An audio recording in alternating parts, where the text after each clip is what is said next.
Merhaba from Keswick Village. This is the Rorschach Turkey update from the 22nd of October 2024. A quick summary of what's going down in Turkey. This week, reports of a shocking scheme involving health workers in Istanbul accused of defrauding the insurance system by falsifying medical conditions and causing the deaths of many newborns have emerged. The suspects, connected to multiple hospitals and emergency dispatchers, reportedly exaggerated the severity of newborns' conditions to keep them in the neonatal intensive care longer, collecting inflated insurance payments. Apparently, authorities discovered the scheme in March 2023 following a complaint to the presidential complaint system.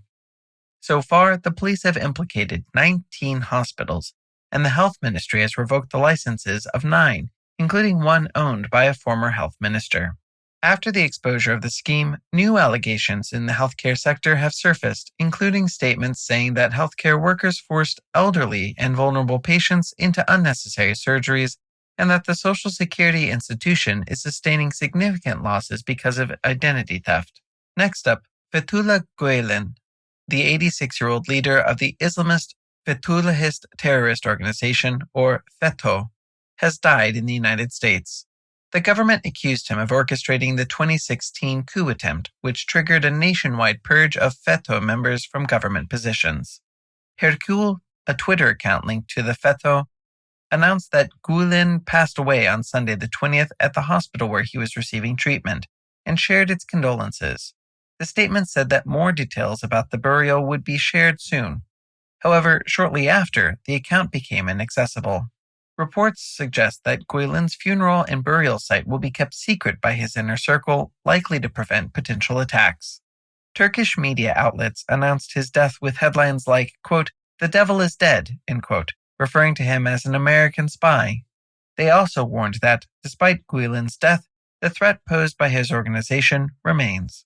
Speaking of terrorism, during a weekly group meeting, Devlet Bahçeli, the head of the Nationalist Movement Party, called for Abdullah Öcalan, the imprisoned head of the Kurdistan Workers' Party, or PKK, to address the Turkish parliament and announce the complete end of terrorism.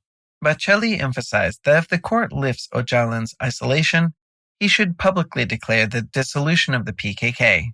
This suggestion drew criticism from the opposition, which rejected the idea of providing a platform for a figure responsible for countless deaths. Bahçeli recently faced a lot of backlash for his outreach to the pro-Kurdish Democracy and Progress Party, particularly because of his ultra-nationalist stance. However, he argued that Turkey's issue lies not with the Kurdish people, but with terrorism. He called for an end to terrorist actions and for militants to surrender their weapons to Turkish authorities.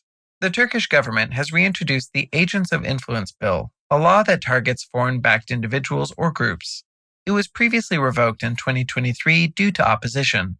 The new proposal criminalizes actions that align with foreign interests against state security or political stability.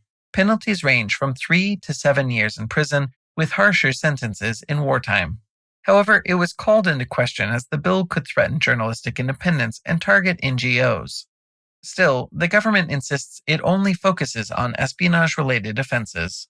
In some diplomatic news, on Friday the 18th, foreign ministers from Azerbaijan, Armenia, Iran, Russia, and Turkey met in Istanbul for the Third South Caucasus Regional Cooperation Platform.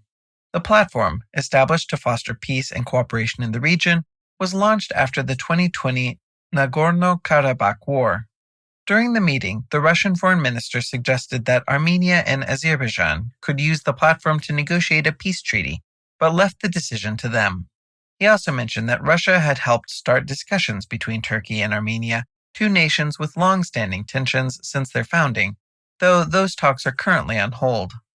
In addition to that, the Turkish foreign minister encouraged Georgia to join future meetings.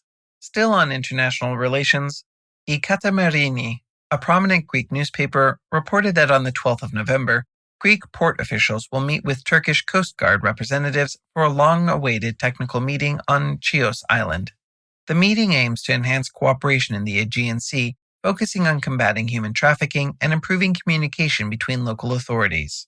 Greek officials emphasized the need for stronger coordination, especially given the increasing migration challenges. A senior Greek official pointed out that vessels departing from Turkey can reach Greek islands like Simi in just 9 minutes, highlighting the urgency for quicker and more direct collaboration between the naval forces of both countries. Now, some updates on labor workers. On Sunday the 20th, the Turkish Confederation of Labor Unions gathered 100,000 workers in Ankara, protesting low wages and poor conditions with the slogan, "We can't make ends meet." The union's president urged the government to pass worker-friendly laws ahead of minimum wage talks, warning of growing unrest if they don't help workers. Some workers booed during his speech, accusing the union of being too close to the government and serving the employer's interests. On that note about labor rights, on Saturday the 19th, Furnas mining workers reached an agreement with their employer after 53 days of protests over layoffs related to unionizing and demands for better working conditions. After marching 300 miles from Manisa, a western city, to Ankara in central Turkey, they demanded meetings with the labor ministry and the company's owner, and even began a hunger strike when their calls for dialogue failed. The Independent Miners Union announced that the deal will secure competitive wages starting in January, and the company will reinstate workers who were fired if they choose to return. On Thursday the 17th, Istanbul's Şişli municipality sealed off the Turun Center, a complex of residences, offices, and shops following inspections that uncovered illegal construction. The Şişli Municipality Building Control Directorate found that several apartments in Block D had undergone unapproved modifications, including combining several apartments on 8 different floors of the building by cutting through interior walls in concrete, deviating from the original architectural plan under a simple repair permit. While there were allegations that columns had been cut, municipal officials denied them. They said that the columns weren't harmed and that they sealed the center due to violations of the project plan. In other news, President Erdoğan has proposed a 30% salary increase for himself in the 2025 budget, raising his monthly income from 130,000 liras to 238,000. That is, from 5,400 to 7,000 US. This new salary is worth 14 minimum wages.